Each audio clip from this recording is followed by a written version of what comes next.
తెలంగాణ ప్రజలందరికీ very good evening. మొత్తానికి parliament ఎలక్షన్కి సంబంధించి పోలింగ్ సరిగ్గా వారం రోజులు ఉన్నది. ఈరోజు 6వ తారీఖు, ఈ నెల 13వ తారీఖు మనకు పార్లమెంటు ఎన్నికలకు సంబంధించి తెలంగాణ వ్యాప్తంగా 17 ఎంపీ స్థానాలకు పోలింగ్ ఉంటుంది. అయితే ఈ 17 ఎంపీ స్థానాలలో ఏ పార్టీ ఎన్ని స్థానాలు గెలుచుకోబోతుంది, ఏ పార్టీకి హెడ్జ్ ఉంది, ఏ పార్లమెంట్ సెగ్మెంట్లో ఏ అభ్యర్థికి ఏ అవకాశాలు విజయ అవకాశాలుగా మారబోతున్నాయి, ఏ అభ్యర్థికి అపజయానికి ఏ పరిస్థితులు వ్యతిరేకంగా ఉన్నాయి అనే అంశాలకు సంబంధించి ఈ 17 పార్లమెంట్ సెగ్మెంట్ కు సంబంధించి పూర్తిగా వీటి మీద ఒక సర్వే కావచ్చు, గ్రౌండ్ రిపోర్ట్ కావచ్చు, తమ్ముడు శ్రవణ్ తీసుకొని వచ్చిండు. దాదాపు పార్లమెంటుకు సంబంధించి 17 సెగ్మెంట్లకు సంబంధించిన బాధ్యత శ్రమ మొత్తం శ్రవణ్దే. ఈ 17 పార్లమెంట్ లో అసలు ఎలాంటి పరిస్థితులు ఉన్నాయి, ఏ అభ్యర్థి ఏ స్థానంలో ఉన్నాడు, ఏ అభ్యర్థికి గెలుపు అవకాశాలు ఉన్నాయి, బీఆర్ఎస్ పార్టీకి ఎన్ని స్థానాలు రాబోతున్నాయి, కాంగ్రెస్ పార్టీకి ఎన్ని స్థానాలు రాబోతున్నాయి, ఉదరగొడుతున్న బీజేపీ పార్టీ ఏ స్థానంలో ఉండబోతుంది అనేది ఉన్నది. దీనికంటే ముఖ్యంగా మనం మాట్లాడుకోవాల్సి వస్తే ఊహించని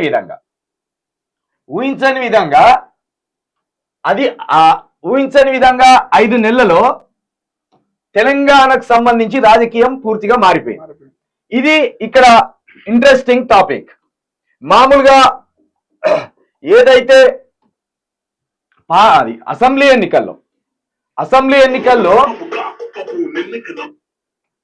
ఎన్నికలకు సంబంధించి ప్రతి ఒక్కరు అసెంబ్లీ ఎన్నికలకు సంబంధించి టోటల్ గా 119 స్థానాలలో హైదరాబాద్ స్థానం మినహాయిస్తే, ఎంఐఎం స్థానాలు మినహాయిస్తే మిగతా 113 స్థానాలు బీఆర్ఎస్ మీద తీవ్రమైన వ్యతిరేకత వచ్చింది.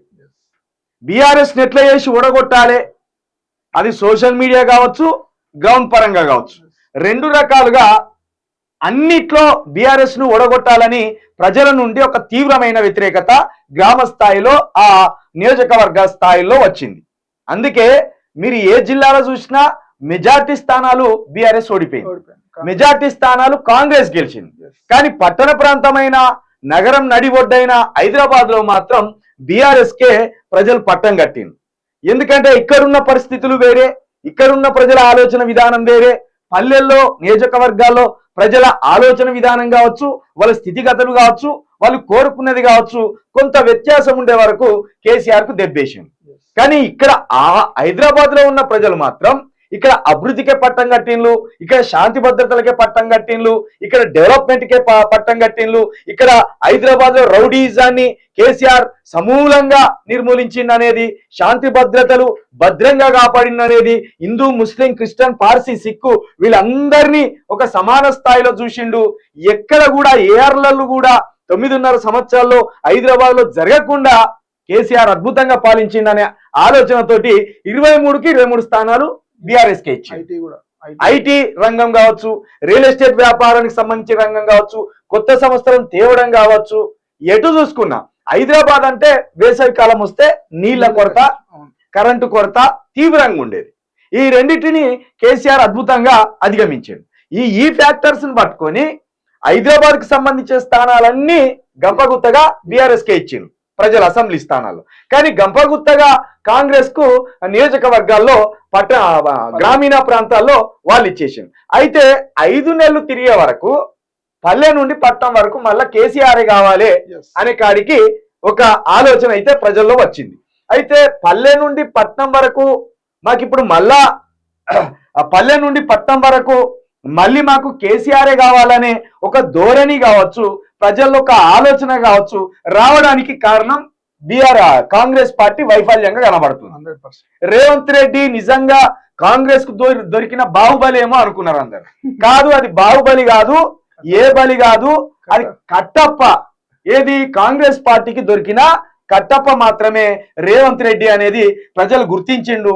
అందుకే కాంగ్రెస్ పార్టీ అధిష్టానాన్ని సంతృప్తి పరచడానికే ఆయన 5 నెలలు ప్రయత్నం చేసిండు. కానీ తెలంగాణ ప్రజల ఆకాంక్షలను నెరవేర్చడానికి కానీ ఇదే కాంగ్రెస్ పార్టీ ఇచ్చిన 420 హామీలకు సంబంధించి ఆ దృష్టి గాని ఆయన పెట్టలేదు.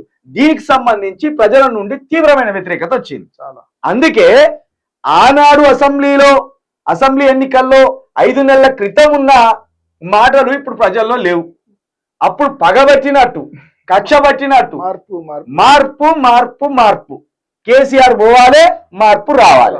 వాళ్ళు కోరుకున్న మార్పు వచ్చింది. కరెంటు బంద్ అయింది, నీళ్లు బంద్ అయినాయి, పింఛన్లు బంద్ అయినాయి, ఇవన్నీ జరిగినాయి.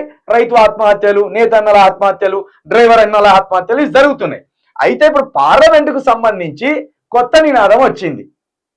కాంగ్రెస్ అభ్యర్థులు ఓడాలి, కేసీఆర్ మళ్ళా రావాలి, ఇది వచ్చింది. అయితే ఈ పరిస్థితుల్లో తమ్ముడు శ్రవణ్ దాదాపుగా 17 పార్లమెంటు స్థానాలకు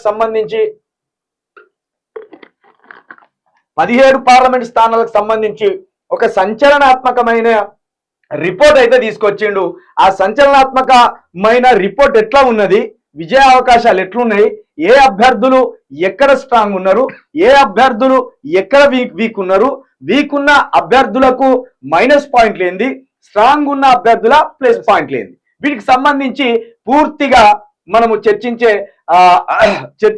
చర్చకు పెడదాం. ఈ పూర్తి బాధ్యత కూడా శ్రవణ్దే, దీని పూర్తి శ్రమ కూడా శ్రవణ్దే, దీని క్రెడిట్ కూడా శ్రవణ్కే దక్కుతుంది. 1-2 స్థానాలు ఎక్కువ వచ్చినా క్రెడిట్ శ్రవణ్కే, 1-2 స్థానాలు తక్కువ వచ్చినా క్రెడిట్ శ్రవణ్కే. చలో. అయితే అన్న పార్లమెంట్ ఎలక్షన్లో అసెంబ్లీ ఎలక్షన్లకు అయితే మనం ఎట్లయితే ప్రజలు కాంగ్రెస్ మార్పు అని కోరుకున్నారు, ఈ 5 నెలలనే ప్రజలు మళ్ళీ మార్పు కోరుకున్నారు. సేమ్ మార్పు. అప్పుడైతే కొన్ని అబద్ధ ప్రచారాలు, కొన్ని అవి చేసి సోషల్ మీడియా గానీ ఇంకేదో చేసి కేసీఆర్ మీద ఉండేలేని పుట్టించి వాళ్ళు ఏదో మేనేజ్ చేసారు. కానీ ఇప్పుడు వాళ్ళు మేనేజ్ చేద్దామన్నా అయితే ఇప్పుడు ఏంటంటే అప్పుడు భావోద్వేగ పూరితాలతో కూడుకున్న మార్పు కోరుకున్నారు. 9.5 సంవత్సరాల కంటే ఏదో అద్భుతం జరగబోతుంది అని ఒక భావోద్వేగం. కేసీఆర్ చూస్తేనే మా శత్రువును చూసినట్టు అంత ఫీల్ అయ్యేలాగా సోషల్ మీడియా కావచ్చు, ప్రతిపక్షాల నాయకులు కావచ్చు క్రియేట్ చేసి దానివల్ల ప్రజలు కూడా సేమ్ ప్రతిపక్షాలు ఎట్లా చూసినాయో కేసీఆర్ ని శత్రువులాగా ప్రజలు కూడా శత్రువులాగానే చూసినారు. దీనికి సోషల్ మీడియా కావచ్చు, లేకపోతే ప్రతిపక్ష నాయకులు కావచ్చు పెంచి పోషించిన విషయం వాళ్ళ స్వయంగా వచ్చింది కాదు ప్రజలకు. వాళ్ళు బోర్ల పడేటట్టు వీళ్ళు బోర్లేసి వీళ్ళందరూ అట్లా తయారు చేసి వాళ్ళ మైండ్ సెట్ మొత్తం ఇలా ఆధీనంలోకి అప్పుడు మారిన మైండ్ సెట్ మళ్ళీ ఇప్పుడు మళ్ళా మారి డబుల్ అయింది. డబుల్ ఎట్లా అంటే అప్పుడు కేసీఆర్ మీద ఎంత కోపంగా అయితే ప్రజలు ఉన్నారో ఇప్పుడు దానికి 2 రెట్లు 5 నెలలనే దానికి 2 రెట్లు కాంగ్రెస్ మీద కోపం. దీనికి సంబంధించి ఇప్పుడు మనం చూద్దాం.